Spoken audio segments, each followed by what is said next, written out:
Assalamualaikum warahmatullahi wabarakatuh. Alhamdulillahi rabbil alamin wa bihi nasta'inu ala umurid dunya waddin wassalatu wassalamu ala asyrafil anbiya wal mursalin amma ba'd. Di hari Jumat yang istimewa ini kita kembali berjumpa untuk membahas tentang wewangi tuntunan Nabi. Nah, pada pertemuan sekarang kita akan membahas, kita ke Ustaz Fadil nanti nih ya, kita membahas Ustaz tentang kedudukan wewangi atau parfum sebenarnya di sisi Rasulullah Shallallahu Alaihi Wasallam itu seperti apa, Ustaz? Masya Allah, itu mengingatkan saya pada makalah dari Syekh Muhammad Ibn Saleh Al-Khuzaim. Muhammad Ibn Saleh Al-Khuzaim. Yang beliau ini memang menulis secara khusus di dalamnya dari pembahasan yang panjang itu mengenai manzilatul tib, kedudukan wewangian. Manzilatul tib, kedudukan wewangian di sisi Rasulullah Muhammad sallallahu alaihi wasallam. Beliau mengatakan bahwa kebaikan segala sesuatu itu merupakan sesuatu yang memang sudah Allah pilihkan, Allah Subhanahu wa taala pilihkan, yang untuk itulah manusia difitrahkan di atasnya.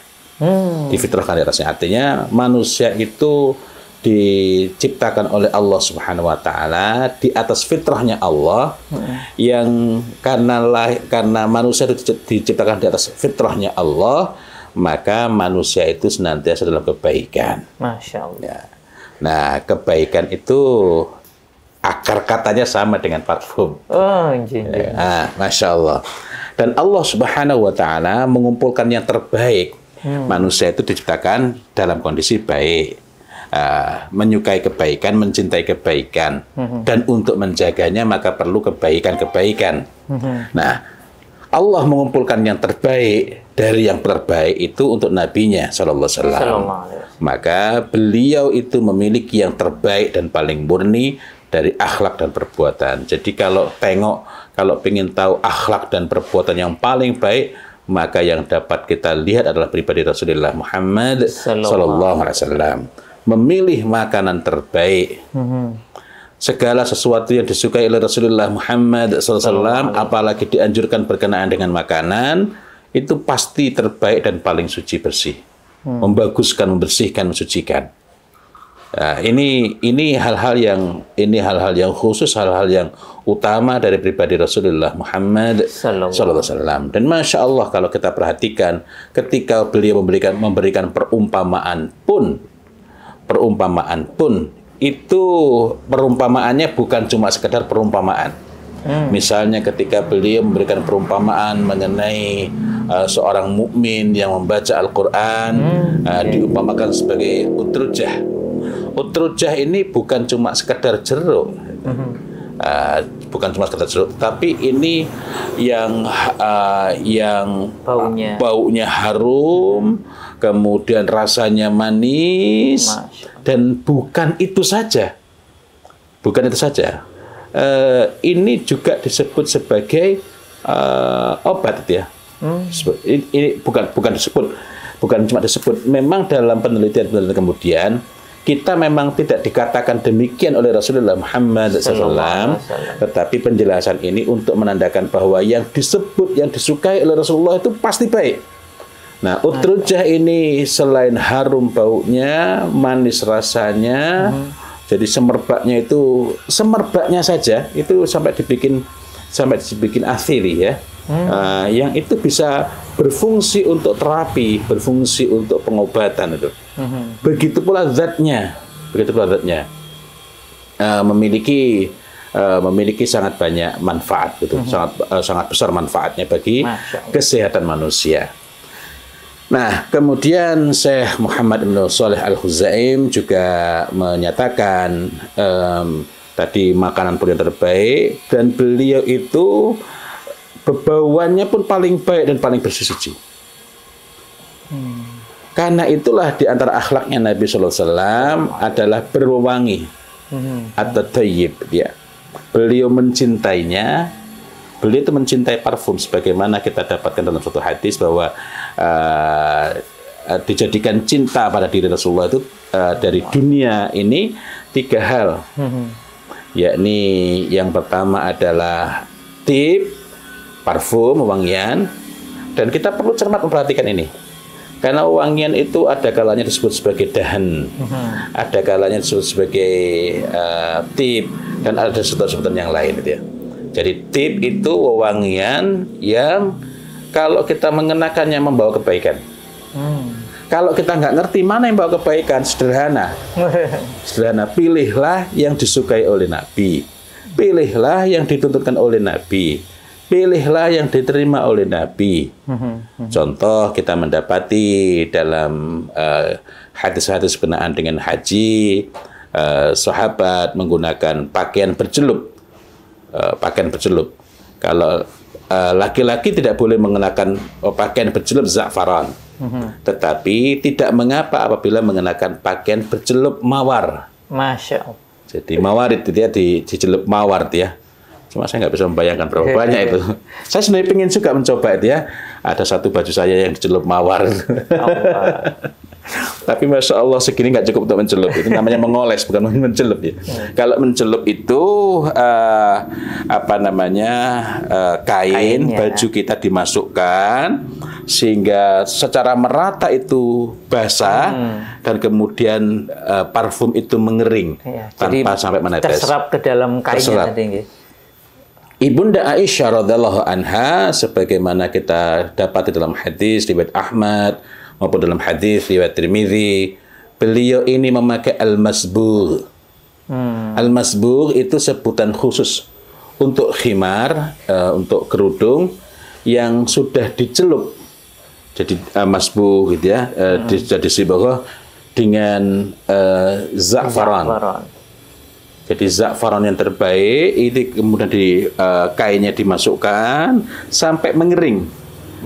Apabila datang hak gilir beliau radhiyallahu anha dengan Rasulullah Muhammad SAW, maka beliau ini percikkan air ke al-masbugh.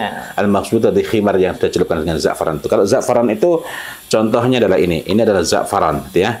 Za'faran. Tapi yang sudah dahan ya, yang sudah ya, kalau disebutkan za'faran dalam hadis itu memang merujuk pada merujuk pada parfum za'faran semacam ini minyak. Karena untuk mencelupkan berarti harus sudah cair ya. Nah, ini za'faran. Nah, atau ini khuluq. Khuluq itu sering diserupakan, dikira sama. Karena dalam beberapa hadis, terjemahan hadis ya, bukan dalam beberapa hadis, terjemahan hadis, seringkali ketika membahas khuluq langsung diterjemahkan sebagai za'faran. Warnanya agak mirip. Warnanya agak mirip nih, hampir identik. Iya. Nanti ada yang merah sekali, tetapi tidak setiap yang merah itu adalah za'faran ya. Ini di masbugh gitu. Kita teruskan kembali penjelasan dari Syekh Muhammad Ibn Shalih Al-Khuzaim itu. Nah, beliau mencintainya dan berbanyak-banyak dengannya. Berbanyak-banyak itu gambarannya adalah beliau SAW itu kalau memakai parfum itu dengan cara biar bisa diterapkan ya, praktekkan. Ini adalah misk ghazal.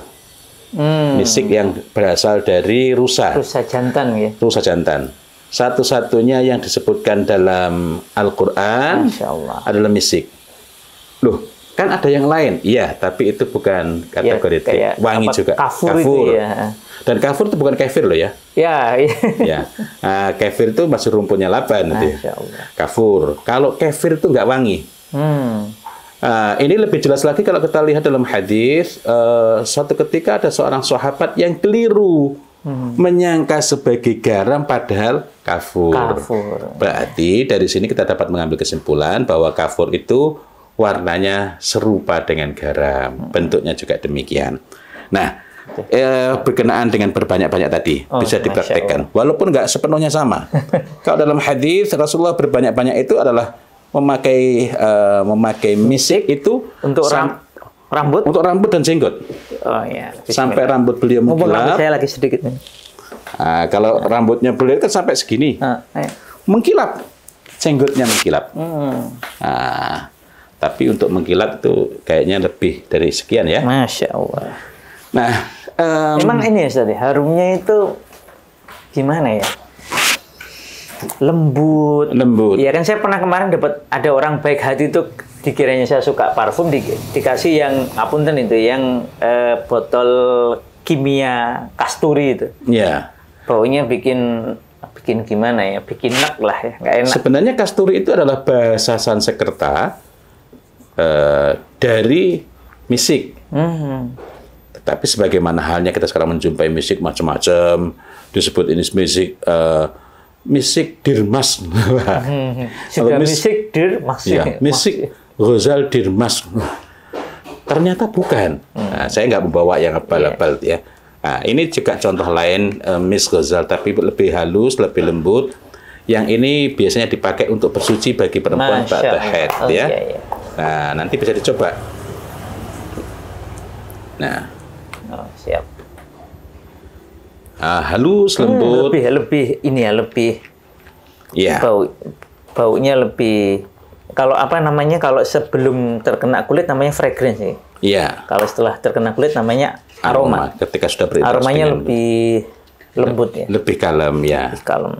Dan tidak tercium dari sini. Nah, betul. Sehingga memenuhi kualifikasi parfumnya perempuan itu tampak baunya, tampak warnanya, tersembunyi baunya. Bukan tidak ada baunya, tapi tersembunyi. Bahkan ini segini aja nggak kecium nih. Soheh, ya.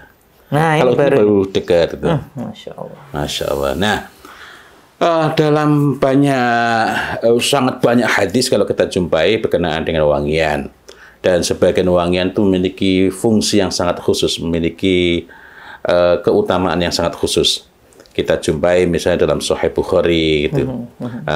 Kita tidak berpanjang-panjang tentang itu, tetapi dari sini kita dapat memahami bahwa parfum itu begitu istimewa, dan ini bukan soal gaya hidup. Bukan soal bersenang-senang. Bukan prestis, bukan gengsi. Bukan. Melainkan bahwa ini bagian, kalau tadi kita merujuk pada apa yang disampaikan oleh Syekh Muhammad bin Shalih Al-Khuzaim, bahwa berparfum yang benar itu bagian dari upaya kita untuk hidup yang lebih tertata, mengarahkan kita kepada kebaikan. Loh, masa iya sih parfum itu bisa sampai bikin orang error gitu ya? Sebagian parfum itu kalau kita tidak berhati-hati, nah mudah-mudahan lain waktu kita bisa membahas, itu bahkan bisa mengubah hormonal kita sehingga bermasalah. Maka kita pun perlu memperhatikan untuk parfum-parfum yang memang diberi peringatan oleh Rasulullah Muhammad Sallallahu Alaihi Wasallam, misalnya Waras. Nah, Waras saya sampai saat ini masih berusaha menahan diri untuk tidak tergesa-gesa membahas, kecuali kalau sudah dapat membahas dengan lebih tuntas. Karena saya khawatir orang menyalahgunakan berkenaan dengan Waras ini. Nah, dalam urusan ini kita itu diberi peringatan berkenaan hal tersebut. Apakah nggak ada manfaatnya? Ada.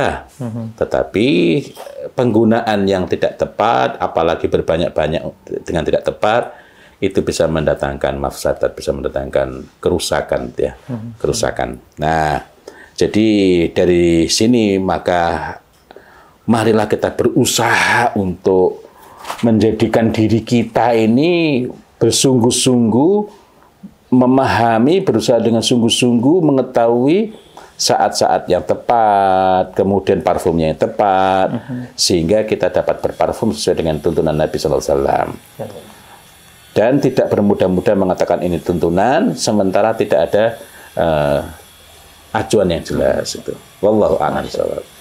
Jazakallah khair Ustaz Muhammad Fadhil Anzim. Nah, alhamdulillah kita tadi sudah mengetahui betapa istimewa kedudukan wewangi di samping di sisi Rasulullah Sallallahu Alaihi Wasallam. Insya Allah kita akan bincang lebih detail tentang apa wewangi yang disukai oleh Rasul, sampai apa juga wewangi yang dibahas secara khusus di Quran maupun nanti Quran, hadis, athar sahabat. Insya Allah di pertemuan berikutnya. Assalamualaikum warahmatullahi wabarakatuh. Waalaikumsalam warahmatullahi wabarakatuh.